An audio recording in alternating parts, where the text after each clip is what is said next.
नमस्कार दोस्तों, मैं अनिल कुमार शर्मा आपका स्वागत करता हूं Anil Sharma GB YouTube channel पर।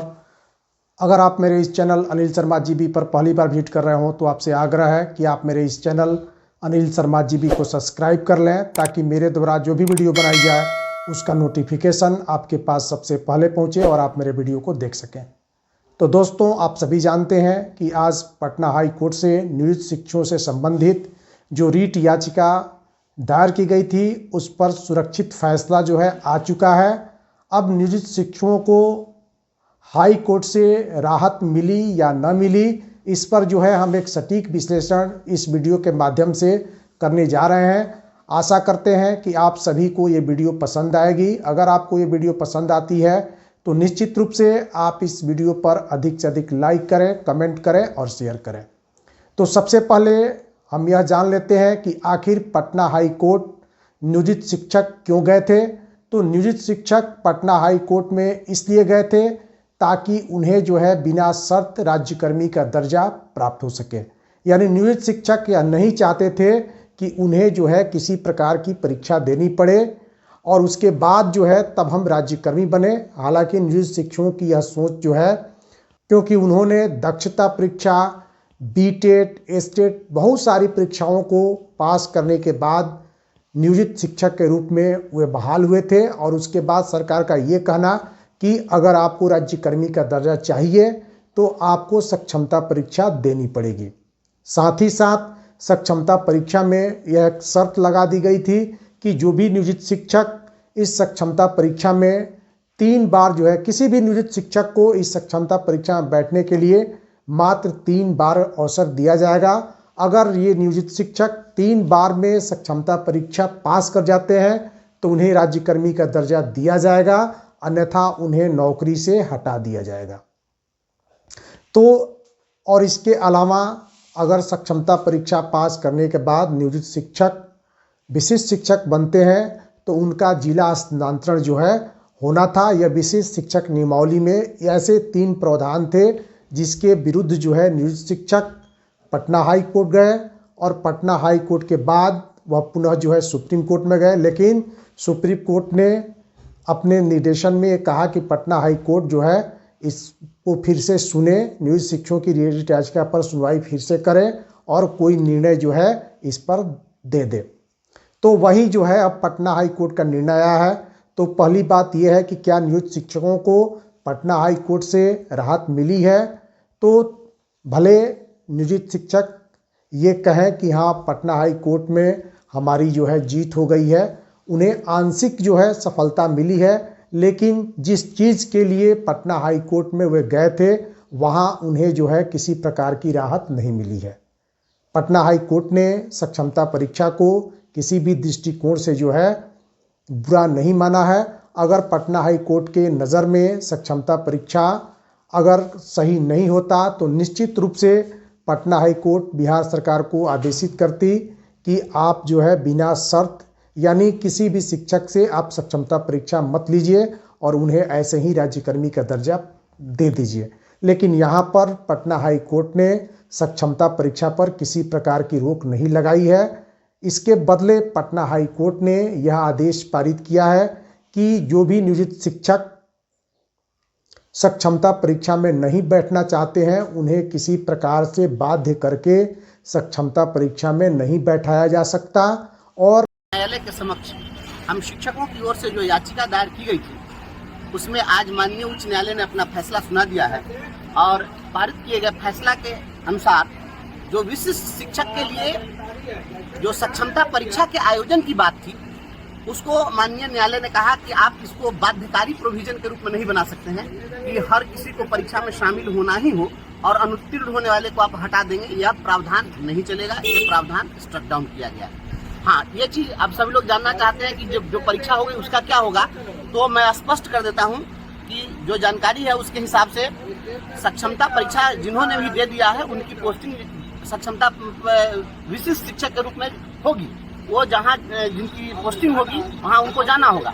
लेकिन जो पूर्व से कार्यरत नियोजित शिक्षक हैं, स्थानीय निकाय शिक्षक हैं, वो 2020 नियमावली के तहत बने रहेंगे।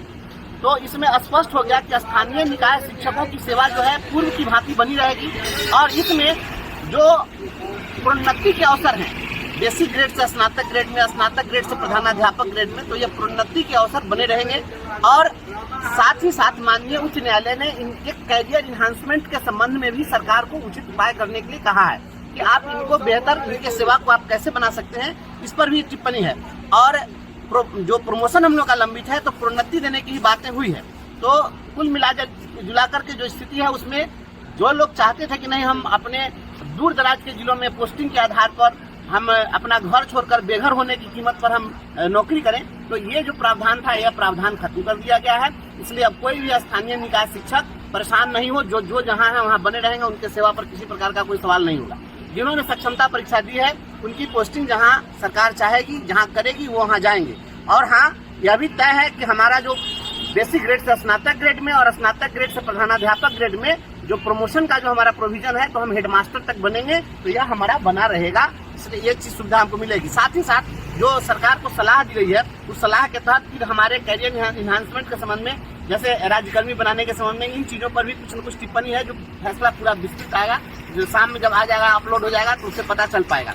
और एक चीज और मैं पहले ही बता दिया था कि जिस तरीके से राज्य सरकार ने विशिष्ट शिक्षक नियमावली के साथ ही यह कह दिया था कि जिलों में जो अपीलीय प्राधिकार है, ये खत्म हो जाएंगे, तो अपीलीय प्राधिकार को भी यथावत रख दिया गया है कि अपीलीय प्राधिकार का प्रोविजन बना रहेगा, उसकी व्यवस्था बनी रहेगी, उसको आप खत्म नहीं कर सकते हैं। देखिए बंधु, मैं बहुत पहले से क्लियर कट कह रहा हूँ कि संविधान का जब 73वां संशोधन हुआ 1992 में, तो उसके साथ ही जो प्राइमरी एजुकेशन है वो स्थानीय निकायों के हवाले कर दिया गया। और स्थानीय निकायों के हवाले जब कर दिया गया है, तो पूरी तरह से स्थानीय निकायों से इसको नहीं छीना जा सकता है। इसलिए यह चीज चलने वाला नहीं है। अब रही बात विशिष्ट शिक्षक की बात और राज्यकर्मी की बात, तो उसके संबंध में, कैरियर के संबंध में सरकार को कहा है कि कुछ न कुछ उपाय कीजिए।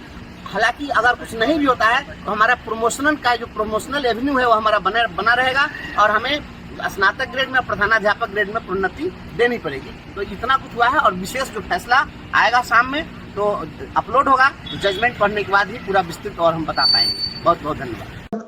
अगर वे सक्षमता परीक्षा में नहीं बैठते हैं, तो उनको नौकरी से भी बाहर नहीं किया जा सकता। यहाँ नियोजित शिक्षकों के लिए थोड़ी बहुत राहत जो है यहाँ मिली हुई है। हालांकि बाद में बिहार सरकार ने सक्षमता परीक्षा में 3 अवसर के बदले 5 अवसर दिए थे। और जो एक कमेटी बनी थी, वह कमेटी यह अनुशंसा की थी कि 3 बार में जो नियोजित शिक्षक परीक्षा उत्तीर्ण नहीं करेंगे, उन्हें नौकरी से हटा दिया जाएगा। हालांकि इसको लेकर के बिहार सरकार ने पटना हाई कोर्ट में एफिडेविट दिया था कि यह जो है, यह कमेटी की अपनी जो है अनुशंसा थी। बिहार सरकार जो है इससे कोई संबंध नहीं रखती है।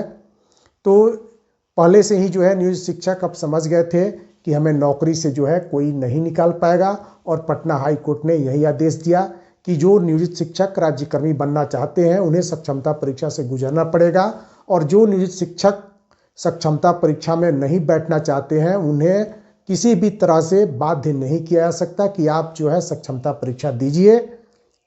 में जो है ये कही गई बातें थी कि नियोजित शिक्षक 3 बार में जो है अगर सक्षमता परीक्षा पास नहीं करते हैं, तो उनको नौकरी से हटा दिया जाएगा, जिसको पटना हाई कोर्ट ने आज निरस्त कर दिया। अब शिक्षक जो है बिल्कुल जो है टेंशन फ्री होकर के पठन पाठन का काम कर सकते हैं। अगर उन्हें राज्यकर्मी का दर्जा चाहिए, तो उन्हें सक्षमता परीक्षा में बैठना पड़ेगा। अगर वे नियोजन इकाई के शिक्षक बने रहना चाहते हैं, तो फिर जो है उन्हें कोई बाध्य नहीं करेगा कि आप सक्षमता परीक्षा दीजिए। अब कंडिका 12 जो है इस बात से संबंधित था कि प्रत्येक जिले में जो अपीलीय प्राधिकार जो है बनाए गए थे, इसके लिए विशेष शिक्षक नियमावली में ये प्रावधान थे कि जैसे ही विशेष शिक्षक नियमावली प्रवृत्ति में आएगी, उसके जो है 6 महीने के बाद किसी तरह का जो है वाद इसके अंतर्गत जो है नहीं सुना जाएगा। यानी अपीलीय प्राधिकार जो है बिल्कुल खत्म कर दिए जाएंगे, जिस पर आज पटना हाई कोर्ट ने जो है रोक लगा दिया कि अपीलीय प्राधिकार जो है इसको बिहार सरकार किसी भी स्थिति में खत्म नहीं कर सकती। तो यही 2 मुख्य बातें जो है पटना हाई कोर्ट के न्याय निर्णय से सामने आई है। हालांकि अभी तक इसकी पूरी जो है कॉपी सामने नहीं आ पाई है कि इसके अलावा जो है और क्या क्या पटना हाई कोर्ट ने बिहार सरकार को आदेश दिया है। हाई कोर्ट ने बिहार सरकार को यह आदेश दिया है कि वर्ष 2020 में जो नियोजन इकाई के लिए जो नियमावली बनी थी वह नियमावली जो है निरस्त नहीं की जाएगी और उस नियमावली के तहत नियोजन इकाई के शिक्षकों को जो है प्रमोशन, एसीपी इत्यादि का लाभ जो है मिलता रहेगा। तो कुल मिलाकर ये कहा जा सकता है कि अब कोई भी नियोजित शिक्षक नौकरी से नहीं हटाए जाएंगे, चाहे वो सक्षमता परीक्षा दें या सक्षमता परीक्षा नहीं दें।